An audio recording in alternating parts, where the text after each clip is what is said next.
Winter, 1942.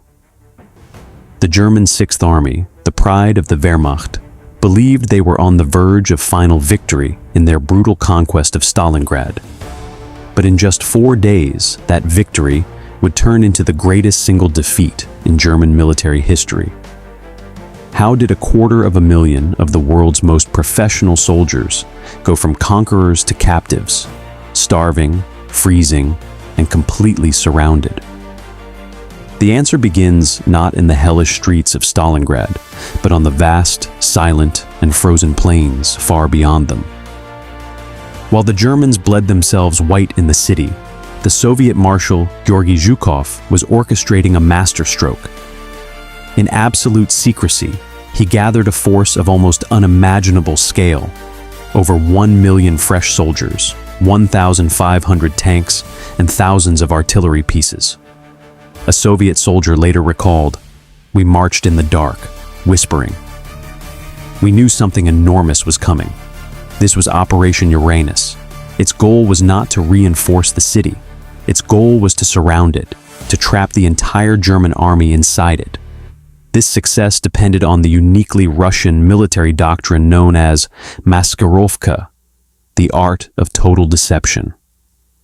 All troop movements were conducted at night, and radio traffic was a mix of coded messages and deliberate disinformation. The deception was total. The Germans believed their lines were strong, but it was a fatal illusion. Their long, exposed flanks were held not by elite German divisions, but by their allies, the Romanians, Hungarians, and Italians. These were brave men, but they were poorly armed and stretched dangerously thin.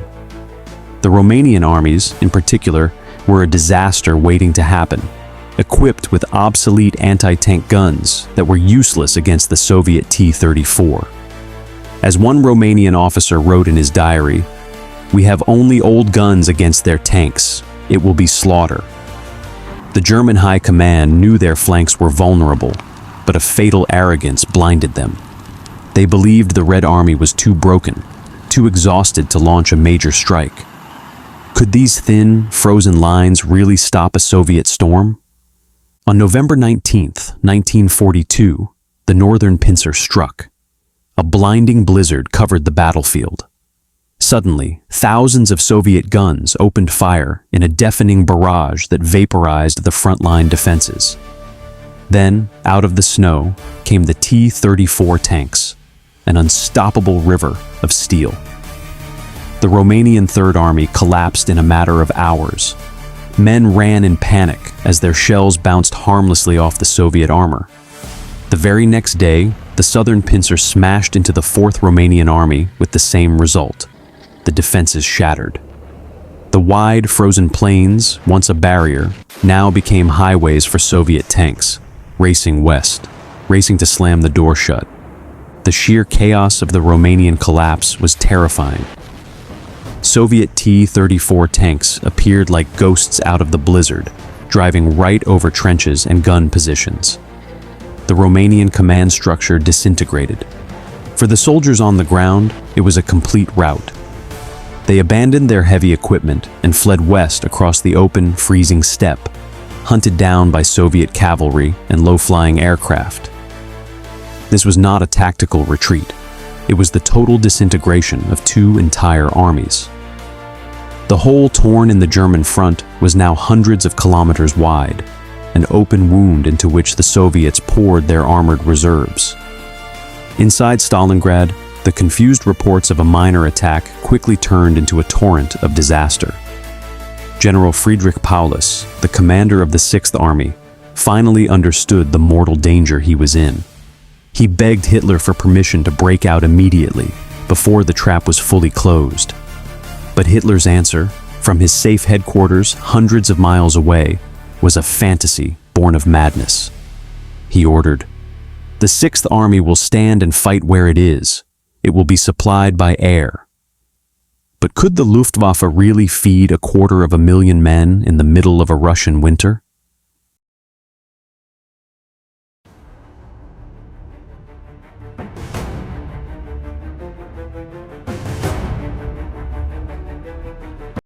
promise was a lie. The Sixth Army needed a minimum of 500 tons of supplies every single day just to survive.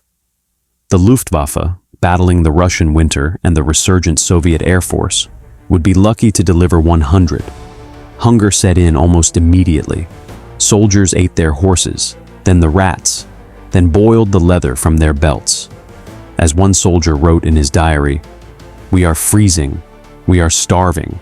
No one will leave Stalingrad alive."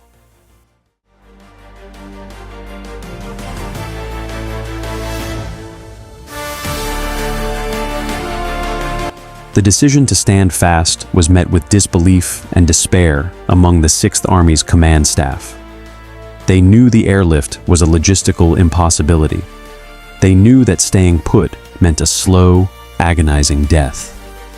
Yet, the German officer corps was bound by an ironclad oath of personal loyalty to Adolf Hitler.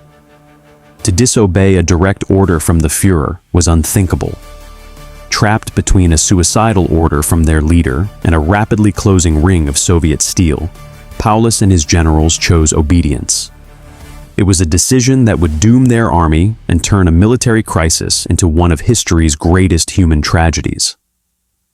While Paulus was paralyzed by Hitler's order, the Soviet pincers were closing with breathtaking speed.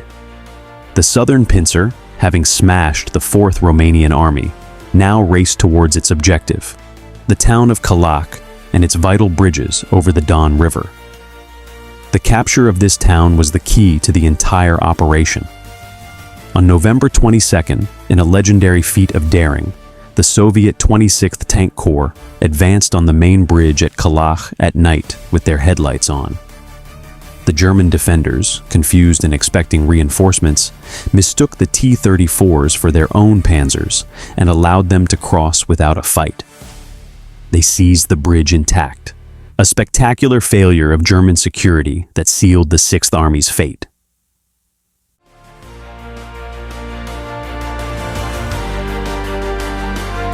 On November 23rd, just 4 days after the first shells were fired, the two Soviet pincers met at the town of Kalach. The noose was closed. The hunters had become the hunted. The Germans called it the kessle, the cauldron. The battle for Stalingrad had begun as Hitler's dream of a swift victory. It now ended for the Sixth Army as a nightmare of frostbite, hunger, and death.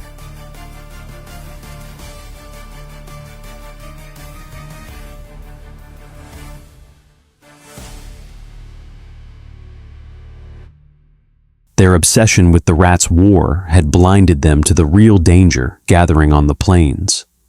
And when the trap finally closed, 230,000 men had been swallowed alive, abandoned in a frozen hell from which there would be no escape. To witness the harrowing story of survival and despair inside the Kessel and the desperate German attempt to break the encirclement, make sure you are subscribed to our channel. Your support helps us continue to tell these vital stories.